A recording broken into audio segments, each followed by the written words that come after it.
So did you see the new Knives Out? Yes. So you're all Yes. caught up Well, on that? by the time of this review, it's going to be, have you seen the latest Knives Out? True. Because even though it is 2025, this review is going to come out in 2026 because we review so many movies that I have not to catch up to all the stuff that we review. So stuff that we reviewed in 2025 is going to filter in 2026. And this is one of them. True. But because of the new Knives Out, and I figured let's spice things up with something that you haven't seen before, and it's on its 40th anniversary. Your mic's not working. I hear a lot of echo. Oh, wait. A few moments later. So, because of the 40th anniversary and Knives right, I was gonna say Knives White Out. Two different movies in one, but okay. I thought we would go with something a little bit different and go with 40th anniversary of Knives Out? No, it's not 40th anniversary of Knives Out. no, but Clue is. Clue came out in 1985, December of 1985. So it's literally the 40th. Yes, I'll have to say there's so many great movies that came out in 1985. Back to the Future is one of them, and then this. And then, I already feel what you what your opinion is about this film. That's okay. On that note, On Rotten Tomatoes, it is currently scored at 73% by the critics and 86% by the audience. I disagree with both scores.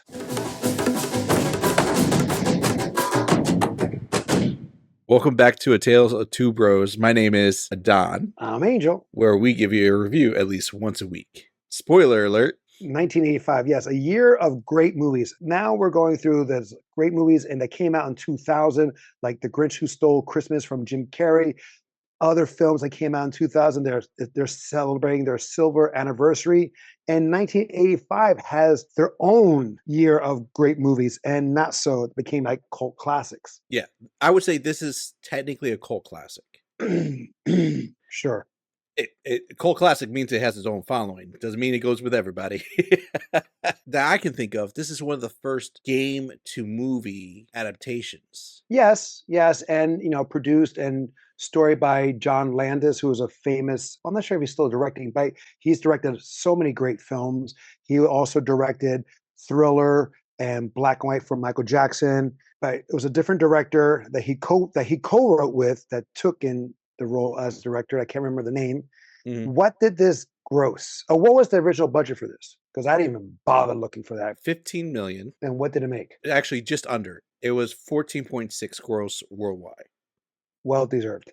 Okay, so only thing for me about this was worth watching was Madeline Kahn, Mhm. Leslie Ann Warren. You mean the cast? No, not the whole cast. Okay. Even though it was like who's who of that time in a sense of all-star cast. Yeah. So Madeline Kahn was Mrs. White. Yes. And you said who else? Leslie Ann Warren. That She was Miss the- Scarlet. And the maid. Oh, Yvette. That was Colin Yes. Camp. Yes. And Colin Camp is also in Bruce Lee's Game of Death. She Yes. plays the love interest. But for me, I was in my heaven. I adore Madeline Kahn. She is awesome in Young Frankenstein, Blazing Saddles. Like she was like the go-to for the female lead in Mel Brooks's projects, pretty much. A lot of times, yeah. Mhm. Yeah, not all of them. And she was adorable here. I like her little bob haircut. I just liked her and the way she screamed. There are some hilarious moments. The maid, she's Yeah. hot, and everyone else thought she was hot too because boy, she voluptuous. Holy moly. Holy moly. And they really accentuated it. And they proved that point because all the guys and girls were getting jealous. Except for the one guy. Well, true, but he was playing undercover. I'm just, yeah. Well, okay, The way so the ending is. But wait. I'm not done. I'm not done with the girls. I'm not done. but there's more ladies. And Leslie Ann Warren, she gives that sexiness that the two didn't have, even though they were sexy in their own right. She exuded sexiness. She kind of reminded me Kim Cattrall's character. I never saw it, but I just imagine that's how it would be in the sense of Sex in the City. Oh, okay. Slightly older, more risque woman. Yes, right. Even though she played it down under when guys really approached to her, she was like, "Get away from me." Even though she will bring it out and try to get the guys' attention, what have you. Tim Curry, I love everything he's in. Everything he's in, I just love. You have Martin Mull. Mhm. You have Christopher Lloyd. Howard Hessman was in there too. He was the chief. Right, from WKRP in Cincinnati, that fame, right? He was the DJ. but you also have the other guy, the first victim. Oh, Lee Ving, Mr. Yes, Lee Body. Ving. Yes, he's played like tough roles, and I know I seen him somewhere where he can sing. I can't remember what else he was in, but like he shows his singing chops. You're like, holy crap! Well, I mean, he was like, I want to say he did like the Repo Man soundtrack and like the Bill and Ted's Excellent Adventure soundtrack. I want to say he was part of those. He has some music videos. I can't remember, but I remember him like he had a gold tee. He was singing. I don't know what it was. Maybe it was Bill and Ted's. He was singing in there. Maybe. But anyway, how do you like this? Why do you like this movie? Well, this is a very nostalgia film for me, right? I remember Okay. this growing up as a kid, it coming on TV every now and then. When you get into like the nitty gritty of it, it's actually pretty fascinating. How so?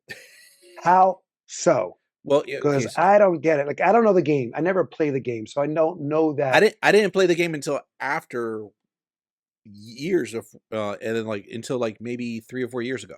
That was the first time Okay. I played the game. And But before you continue, when was the last time you saw this before our review? maybe 5 years ago. Does it hold still for you? I'm going to say yes, but I'm going to explain why. If you watch it like the mindset like you're watching a stage play, Okay. the entire time as I watch it, it gives me the vibe of like when we were watching maybe like I'm going to compare it to like In the Heights or something like that of like Okay. the formula of how everything goes for like everything's done out in one room and they jump from another room. That's like the stage cut. You know, they're all going in and out, except for a few scenes where they have to cut in and out a lot. Everything's like just held together there. Then like the exchange, like when you watch a stage play, the people when their dialogue is it's not really slow. It's like very energetic and going back and forth, very little gaps. Kind of like when we were watching like those old 1950 films, like they talk quick, quick, quick, quick, quick Hmm. a lot of times, except for the beginning of the film, but that was the build up.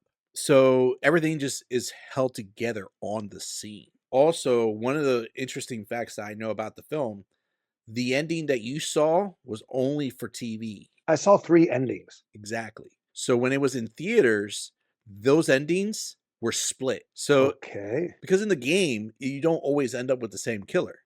Like in the game, you have to like you find these clues and then you determine who's the actual killer by playing the game. Right. Uh-huh. So what they did was there was like 3 endings. Yeah. As it was released in theaters, some theaters will play ending 1, 2, and 3. Okay, that doesn't make any sense because then that means the movie versions was a lot shorter than what I saw because mine was 90 minutes long. Yeah, About well, it's like if you 94 just minutes. cut out 2 of the endings, yeah, it still is shorter. But it was also a way to build up dialogue and like between people because then you could be like, "Oh yeah, I watched this movie and it was like it was interesting that this person did it," and they're like, "No, it was this person," and people go back and forth. They did the same thing with Paranormal Activity. Remember when Oh, I don't know. Okay, that was a thing that No. they did where people were like, "Oh no, the girl just killed the guy on the screen," and they go, "No, she left she just knocked him out, and then she left and she got killed by the cops." Spoilers. For Mhm. those who never saw Paranormal Activity, they literally released alternate endings in different theaters. It was a talking point, and it was a way to get Right. attention. So Okay. it's a So fascinating piece of like when you think about like to get people's attentions, they literally manipulated the people in the theater. but the thing is, they give you the killer. They give you 3 versions of the killer because from what I'm gathering, it could be any killer. Or is it always the butler? No, it could just like in the game, anybody could be the killer. Right. The game selects the killer for you randomly, and then you determine as you're going through the pieces who's the real killer. Right. Real quick, that by the time we're doing this review, it's Christmas time and Christmas shopping. There's a lot of now renditions of Clue. Yes. Like there's the Grinch Clue, the Grinch Who Stole Christmas. As I There's like mentioned, a that's one of my, Naruto, Dragon Ball Z. but the thing is like I got 3 versions. I'm not sure. Like, so was there 3 versions out in the theaters at the time, or was there more than 3? No, it was 3. Be- So all 3 endings were shot, and a different one was shown at each theater. It was only when it hit video that they aired all 3. And so like they gave you 2 possibilities, and then the third was like, this is how it actually happened. And that's how they so consolidated the butler is the killer. for the video DVD version. Like that's the technical, yeah. But Okay, in because theaters, they didn't say that. right for what I got was Madeline Kahn's character Hmm. and Leslie Ann Warren's character. Yeah. That was the two. And then it said like a silent film. Now this is what really happened. I'm like, really? And then the agent, the CIA agent or FBI agent, who was supposed to be gay, comes out as like, oh, I'm gonna go home to my wife. So he was playing. Yeah. He was not in denial, but he was hiding in character to I guess to Well, and take off the scent. again, that's if you were not watching in theaters and you were going, that's the only ending. The other two endings, he's still gay. Right. Yeah. Right. So other fun facts about this movie: Tim Curry has gone on record. This is one of his favorite films. Oh my God, really? Yeah. Okay. You gotta remember, like the performance he did is like he gets to act out a lot of stuff and do a lot of things. So Well, he is the main. Yes, he is the main lead. He is. He's the. He Even though it's an carries- all-star cast. Yes, it opens with him running the show. He's like telling everyone what's happening. So yes. And then one other thing that I just found out actually, according to an interview with Jonathan Lynn, the director, and this was after the 25th anniversary, Carrie Fisher was originally cast as Miss Scarlet. Oh my God, that would have been awesome. That would have been awesome. Her approach, the kind of like the Princess Leia approach in a way of like A New Hope. Unfortunately, she had went into rehab around that time frame, so then that's forced them to redo Oh my! the It would have position. been. But yeah, It would have been so awesome. you really would have been down for the movie more so if you saw Carrie Ann Fisher as Scarlet. Carrie Ann Fisher. Carrie Fisher, I'm sorry. That happens. Do you have a favorite moment for you? So I do kind of have some favorite moments. So I do love the ending, how they wrap everything up and concisely and go over things is kind of hilarious to me. Oh, where they find the secret door, they find the dead body, and they're like, let us out, let me in, let me in. Oh yeah, it kind of reminded me of like Three Stooges. Yes. No, there's a lot And of that- Three Stooge moments, minus like the slapstick of it, except for Michael McKean's character, Mr. Green. Mr. Green had the most slapstick, and Colonel Mustard. I think they carried the slapstick, as it were. And it's like the small little dialogue moments that they would have, their quotes. That's the part that would get me for the funny, like the fire, the flames on my face, the hotness. Madeline Kahn. Yeah, she ad-libbed that moment. Oh, she did. She Yeah. did. No, she was good. She was. Didn't she pass out? She screamed and she had like a fake weird scream. Yes, Like yeah, a couple of them did. Well, but hers was like it was almost like screaming, but not screaming. It was weird. It was like a like- scream that was she was like, muffled "Ah, for some reason. Like- It was weird. So sad that we lost her to cancer. Oh no, absolutely. I mean, lines like, "What are you afraid of? A fate worse than death?" And then Mrs. Peacock goes, "No, just death. Isn't that enough?" Like, it's like it's subtle lines that they were just playing back and forth, and like you can miss things if you're not like Mhm. paying attention to them talking because they're going pretty quick too. Right. In No, regards yeah. to it. I mean, they're doing the shit on the shoe. I thought that was too long. That gag. Yes, You know, that was and- that was and- the and the that could've- first. I would say that's my biggest complaint is like the beginning was the slowest until like they get to Mr. Body. So everything leading up to Mr. Body was just like monotonous. Right, but that could have been a tell that he's the murderer When you think about it, yes, because he's there's a hints he's through a the thing. Mm-hmm. butler, right? No, he's a butler, and butlers are like in that sense that for the most part they're pristine in their appearance, even their aroma. Yes, So you would think like that shoe was, just scraping the doo-doo off off the shoe, and it's right next to that entrance. hmm You wouldn't, a butler wouldn't do that. You would, be far away. Like he'll go into the ground or more into the water to get it off, or just get something to clean his shoe completely off. That the stench is not there. But he's walking around the house. you could also argue the Step- fact about the dogs. Like if he's the butler of the mansion, usually the dogs would be Yep. more familiar with him. Yes, they were they're pretty they're aggressive. attacking him. Yeah, Right. They're like animals sense evil. hmm So we're being told ahead of time before everything goes down. Favorite moment for me, the ladies, the hot ones anyway, because you have the chef and you have the other one, the older lady, the senator's wife or the congressman's wife, who she was also in Private Benjamin, which was one of my favorite comedy movies with Goldie Hawn. Yeah. It's a really good movie, and she's awesome in it. But yeah, for me, the ladies were. I enjoyed watching them. I'm sorry. You had that French maid, which is very role playing, sexual, what have you. You have the Leslie Ann Warren's character again, the kind of that sexiness, and that was just for me. I was like, all right, that's peak '80s. Well, not peak '80s, but because it's a period piece look in that sense, and they fit those roles perfectly.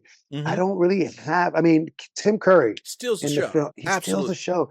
He is so good. He didn't really get into those little that he's known for, like little smirks and looking off camera or to the side that he usually does or Yes. did for a while.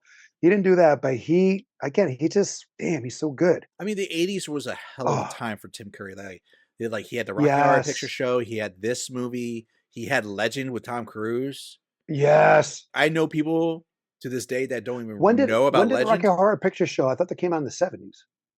Rocky Horror Picture Show. I thought it was 80s, but let me double check. But I like the scene that I was thinking about with Yvette, just to get that off my mind. You're right, it was the 70s, by the way. Thank 75, you. 1975. But Yvette screams. They go find Yvette. She was locked away in the room, and she's like, "You saw the Mhm. killer?" She's like, "No." And he's like, "Then why'd you scream?"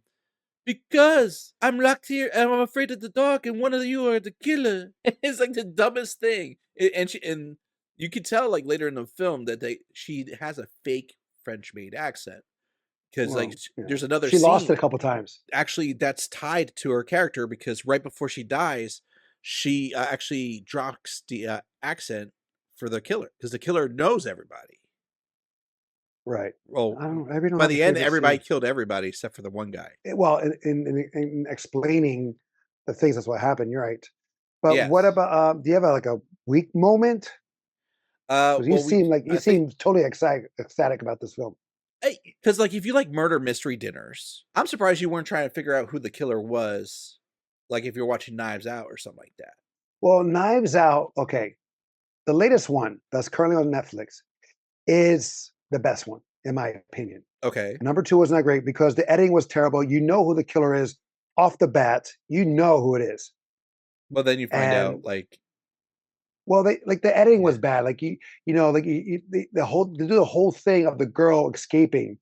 yeah, And then she shows up. I was like, we know that. So it wasn't like a surprise. Like for me, if you didn't show the like who the killer was, because you saw that when he switched to drink with Dave Bautista's character, Mhm. it's like that's the killer. yeah, And so I was like, and then you see that the girl survives, and it would have been better if he cut to it. You see the girl, like they turn around, like, oh my God. And like, why's turning around? And then they did a flashback of her story of how she survived and blah, blah, blah, and working with the Daniel Craig's character. But I don't know. Anyway, is good too. The original Knives Out with Chris Evans and Don Johnson and the Spanish chick, what have you, and Christopher Plummer. But this last one is so good. I did not know who the killer was. I did not know. It was cool, and how they brought it out. And I was like, spoiler, Glenn Close is the original. I was like, wow. And they all planned it, and it was done so well, done so smart. And all those stars, I was like, oh my God, this one. And you notice, I know we're winding off here because it's okay because I really don't like Clue. So each movie has an MCU character. In the first one, yeah. Christopher Evans was Captain America. Mhm. The second one, Dave Bautista, was Drax the Destroyer. Yeah. And in this one, we had We had Thanos. Hawkeye and Thanos. Yes. Yeah, in the second one we also had Hulk, Edward Norton. Oh, the original Hulk. Yeah, but Mark Ruffalo is more the current one. But yes, he had a small, yes, what have you. But you're right. Yes. So you had two in that one. I don't know. I just find that funny. So Back on Rotten Tomato. What else you have to say? Because I'm done with this film. This was one and done for me. the disdain. Borderline wasted. Oh, I'm sorry. I'm sorry, bro. I know you like this film. Again, if you just want to watch for eye candy, like this is a movie to have play in the background while you're doing chores, like you do with some of the stuff that we reviewed. Yes, well, a lot of stuff we reviewed, but I mean, to be fair, I do pay attention. I think it's just a fascinating film. But go ahead. Well, on Rotten Tomatoes, it is 73% by the critics and 86% by the audience. I am with the critics here. Okay. You? I'm gonna be leaning more closer to the audience. Not at 86. I would put it more as a 82. That's okay. You're with the audience. Okay. Yeah, but like in the sense like it hits nostalgia. I find it fascinating. There are parts that make me laugh, and it still triggers my interest. And again, Tim Curry, man, steals the show. Yes, you're right. Tim Curry does steal the show, but I'd rather watch other Tim Curry films than this. To each their own. Give me Home Alone 2. I mean, give me it. Periscope down. Hell, No. give me no, Periscope down. That was No. Frasier. That Kelsey Grammer. he did was it Captain Ron or not Captain Ron? That's Kurt Russell. No, He did a pirate one. Give me Congo. he's in Congo. He was the one eating the cakes. He's opposite He did. the warlord. He did do a pirate one. He did also do a pirate one. Yeah. Yeah, I can see it, and I just can't remember what it was. But anyway, is this worth the own? I know you like it, but is it worth the own? I do own it. It came in a bundle. Good. All right, guys. That is our review of the 40th anniversary of Clue. Have you seen it? What did you think? Comment below. Let us know. And don't forget to follow us on Instagram. Until next time, will be the next time. I'm Adon. I'm Angel. Love you, bro. Love you too. Pick a better movie.